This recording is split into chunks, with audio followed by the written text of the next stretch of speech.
Assalamualaikum warahmatullahi wabarakatuh. Peserta didik yang saya banggakan, bagaimana kabarnya hari ini? Semoga dalam keadaan sehat selalu ya. Dalam pembelajaran kali ini, Ibu mengharapkan kalian tetap aktif belajar dan tetap bersemangat. Selamat berjumpa kembali di video pembelajaran IPS kelas 7 semester ganjil. Bersama saya, Ibu Hasmi. Anak-anak, pada video pembelajaran sebelumnya, kita sudah membahas tentang kondisi alam Indonesia.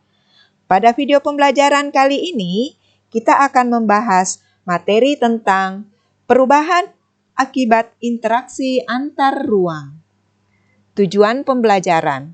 Setelah kegiatan pembelajaran dilaksanakan, anak-anak diharapkan dapat menjelaskan perubahan akibat interaksi antar ruang.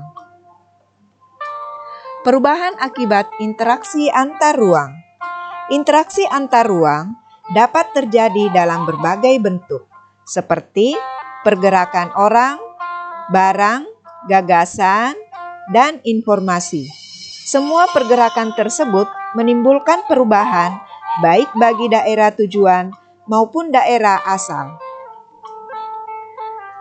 Interaksi keruangan meliputi berbagai macam jenis pergerakan seperti perjalanan menuju tempat kerja, migrasi, pariwisata, pemanfaatan fasilitas umum, transmisi informasi dan modal, wilayah pemasaran kegiatan retail, perdagangan internasional, dan distribusi barang.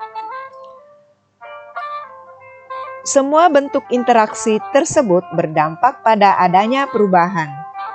Jika banyak orang dengan berbagai kepentingan selalu datang pada suatu tempat, maka tempat yang dituju akan berkembang menjadi pusat kegiatan manusia atau sering disebut kota. Berbagai perubahan akibat interaksi keruangan yaitu sebagai berikut. Berkembangnya pusat-pusat pertumbuhan. Pergerakan orang, barang, dan jasa pada suatu lokasi tertentu akan menimbulkan pemusatan aktivitas manusia pada lokasi tujuan. Pemusatan aktivitas penduduk tersebut kemudian membentuk daerah perkotaan. Daerah perkotaan merupakan pusat pertumbuhan suatu wilayah karena sebagian besar aktivitas terkonsentrasi di wilayah perkotaan. 2. Perubahan penggunaan lahan. Aktivitas penduduk yang terus meningkat pada akhirnya akan memerlukan lahan untuk menampung aktivitas tersebut. Semakin banyak penduduk yang datang pada suatu kota akan disertai dengan kebutuhan tempat tinggal. Akibatnya terjadi alih fungsi lahan dari lahan pertanian menjadi permukiman. Hal yang sama juga terjadi pada industri, perdagangan, jasa, dan lainnya yang memerlukan lahan untuk menampung aktivitasnya. Dengan demikian terjadi perubahan penggunaan lahan dari pertanian ke non-pertanian. 3. Perubahan orientasi mata pencaharian. Interaksi spasial umumnya terjadi karena adanya kepentingan ekonomi, khususnya berkaitan dengan pekerjaan. Daerah yang menjadi tujuan pergerakan penduduk akan dihuni oleh mereka yang memiliki pekerjaan yang beragam. Jenis pekerjaan juga berkembang karena adanya kebutuhan akan barang dan jasa yang semakin beragam. Orientasi pekerjaan berubah dari yang terjadinya berorientasi pada sumber daya alam, khususnya petani menjadi pekerjaan lain. 4. Berkembangnya sarana dan prasarana. Terjadinya pergerakan orang, barang, dan informasi memerlukan sarana dan prasarana. Pembangunan sarana dan prasarana akan semakin meningkat dengan meningkatnya pergerakan tersebut. Kendaraan, jalan, fasilitas umum, pusat-pusat perdagangan, dan lain-lain terus bertambah dengan semakin meningkatnya interaksi keruangan. 5. Adanya perubahan sosial dan budaya. Adanya pergerakan penduduk dari suatu tempat ke tempat lainnya akan disertai dengan interaksi sosial. Terjadinya interaksi antara anggota masyarakat tersebut akan disertai pula dengan saling berpengaruh.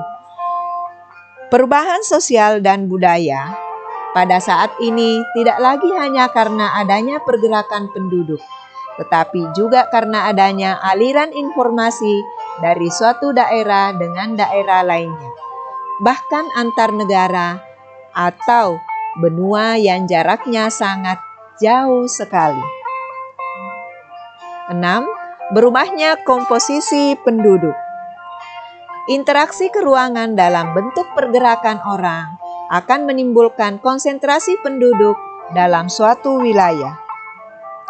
Penduduk tersebut memiliki latar belakang yang berbeda-beda, misalnya agama, status sosial, usia, jenis kelamin, mata pencaharian, etnik atau suku bangsa, dan lain-lain.